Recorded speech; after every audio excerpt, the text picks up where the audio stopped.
YCP నేత Narender Reddy selfie video విడుదల చేశారు. జనసేన నేత బోనబోయిన శ్రీనివాస్ యాదవ్కు తనకు ఎలాంటి సంబంధం లేదని స్పష్టం చేశారు. 2 ఏళ్ల క్రితం వినాయక చవితి సమయంలో బోనబోయిన అనుచరులు తన బార్లో తాగి డబ్బులు ఇవ్వకుండా వెళ్తుంటే గొడవ జరిగిందన్నారు. బోనబోయిన కేశవ్ యాదవ్లు కలిసి తనపై దాడి చేశారన్నారు. తప్పనిసరి పరిస్థితుల్లో తాను వాళ్లను కొట్టానన్నారు. తరువాత 40 మందితో నాపై దాడి చేయించి కోట్లు ఖర్చు పెట్టి నిర్మించిన బార్ను ధ్వంసం చేయించాలని ఆరోపించారు. బోనబోయిన తనపై వచ్చిన నెగిటివిటీని డైవర్ట్ చేసేందుకు ఇలా చేస్తున్నాడన్నారు. బోనబోయిన హత్యకు ₹1 కోటి సుఫారీ మాట్లాడారని ఆరోపిస్తున్నారని, నేర చరిత్ర ఉన్న బబ్లుతో కుమ్మక్కై తప్పుడు ఫిర్యాదు చేశారన్నారు. బోనబోయిన ఎవరో తనకు తెలియదని నరేందర్ రెడ్డి స్పష్టం చేశారు. నమస్తే అండి, నా పేరు నరేందర్ రెడ్డి. ఈరోజు మీడియాలో ఏదైతే ప్రచారం జరుగుతుందో వైసీపీ నేత నరేందర్ రెడ్డి అని కావాలని పార్టీ రంగులు పులుముతున్నారు. ఏదో కూటమి వాళ్ళు, టీడీపీ వాళ్ళు నా మీద ఎక్కువ యాక్షన్ తీసుకుని అలా పోలీస్ డిపార్ట్మెంట్ని ఫోర్స్ చేయించడానికి ఇవన్నీ చేస్తున్నారు. నాకు బోనబోయిన శ్రీనివాస్కి ఎటువంటి సంబంధం లేదండి. 2024 వినాయక చవితి అప్పుడు వాళ్ళ కుర్రోళ్ళు ముందాగి 13-14 వేలు బిల్లు అయితే కట్టకుండా వెళ్తుంటే గొడవ పడ్డామని అదంతా దృష్టిలో పెట్టుకొని అతను, కేశవ్ యాదవ్, బోనబోయిన శ్రీనివాస్ యాదవ్ ఇద్దరు కలిసి దీపావళి రోజు నా 7 ఏళ్ల కూతురు మీద తాగి బాంబులు వేపించారు, క్రాకర్స్. దానికి మల్టిపుల్ టైమ్స్ చెప్పాం, రియాక్ట్ అతను కొట్టాల్సి వచ్చింది. సరే, ఆ కొట్టిన దానికి నా మీద 40 మందిని పెట్టి దాడి చేశారు. నన్ను కొట్టి గాయపరిచారు. వాళ్ళ మీద ఎటువంటి యాక్షన్ లేదు ఆ రోజు. చూడండి, నేను శ్రీ హాస్పిటల్లో ఈ కండిషన్లో ఉంటే బలవంతంగా నన్ను హాస్పిటల్కి తీసుకెళ్లి, హాస్పిటల్ నుంచి నల్లపాడు పోలీస్ స్టేషన్కి తీసుకెళ్లి 3 రోజులు తీవ్రంగా కొట్టారు. నడుము నుంచి కింద కాళ్ళ వరకు భయంకరంగా కొట్టారు. సరే, నేను అది కూడా భరించాను. ఇదిగోండి, నా బారుని ఇలా ₹3 కోట్ల పెట్టి ఖర్చు పెట్టి కట్టుకున్న బారుని ఇలా ధ్వంసం చేయించారండి. ఈ బారు ముందు టెంట్ వేయించారు. బారు ముందు టెంట్ వేయించి ఆ టెంట్ తీపియడానికి 10 లక్షలు డిమాండ్ చేయగా నా పార్ట్నర్ జలీలు ₹7 లక్షలు సమర్పించుకొని వచ్చాడు బోనబోయిన శ్రీనివాస్ గారికి వాళ్ళ ఇంట్లో. ఇది ఊరంతా తెలుసు. ఇప్పుడు ఇదే ప్లేస్ లో పర్మిషన్ లేదని, ఇదే ప్లేస్ లో నాది కూల్ చేసిన ప్లేస్ లోనే సన్ రైజ్ బార్ అని కట్టారండి. మరి దానికి కట్టుబడి అన్నిటికీ ఉన్నాయా పర్మిషన్లు? పులి శ్రీనివాస్, ఆ రోజు కమిషనర్ గా ఉన్న పులి శ్రీనివాస్ గారు అతని దగ్గర డబ్బులు తీసుకొని కావాలని చేసిన పని ఇదంతా. ఐఏఎస్ పులి శ్రీనివాస్. చూడండి మీరే, ఇదే ప్లేస్ లో ఇది ఇన్నర్ రింగ్ రోడ్ ఫేజ్ 2 లో ఉంటది. లక్ష్మీ సెలబ్రేషన్స్ అనేది పడేసి ఇప్పుడు సన్ రైజ్ బార్ అని పెట్టారండి. సరే, ఇదంతా ఒకటైతే నేను ఇలా స్టేషన్లో ఉన్నది కూడా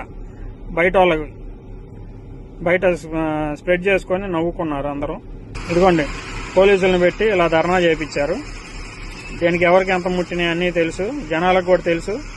మరి ఇదే ప్లేస్ లో ఈరోజు సన్ రైజ్ బార్ ఉంది, అన్ని పర్మిషన్లతో ఉన్నాయా? ఆ రోజు 7 లక్షలు తీసుకున్నాడు అతను మా ముందు టెంట్ తీపియడానికి. మా 10% షేర్ హోల్డర్ అయిన జలీలు 10 లక్షలు అడిగితే 7 లక్షలు సమర్పించుకొని వచ్చాడు. అయినా ఈ బార్ని కావాలని పులి శ్రీనివాసుని అడ్డం పెట్టుకుని కూల్ చేశారు. రీసెంట్ గా జరిగిన కళా వేదికలో తోపులాట, గన్మెన్లను కొట్టడం, వీటన్నిటిని డైవర్ట్ చేసుకోవడానికి యాదవ్ రిలేటెడ్ రామచంద్ర యాదవ్ గారిని పిలిపించే సీఎం అని ఇన్నర్ రింగ్ రోడ్ లో చేసిన ప్రోగ్రాము లోకేష్ గారు, పవన్ కళ్యాణ్ గారి దగ్గర అతనికి వచ్చిన నెగిటివ్ ని తొలగించుకోవడానికి ఇప్పుడు ఏదో కష్టపడుతున్నాడు, పార్టీలో ఏదో హైప్ తెచ్చుకోవడానికి. అతన్ని కోసం ₹1 కోటి ఖర్చు పెట్టే కంటే నా పిల్లల కోసం నేను ఎలా బతకాలనే దానికి నేను ఉపయోగించుకుంటా. నా ₹1 కోటి ఉంటే ఈ పగలకి ప్రతీకారాలు నాకు సంబంధం లేదండి. 14 కేసులో 18 కేసులో ఉన్న వాసు, బబులు అనే అతన్ని తీసుకొని వచ్చి నేను అతన్ని సుపారీ మాట్లాడినట్టు ఏదో చెప్తున్నారు. అదే బబులు ఈరోజు బయటే తిరుగుతున్నాడు తాగి. మొన్న గురువారాల్లో నగరంపాలెం పోలీస్ స్టేషన్ లో ఓపెన్ డ్రింకింగ్ అని తీసుకెళ్లారు.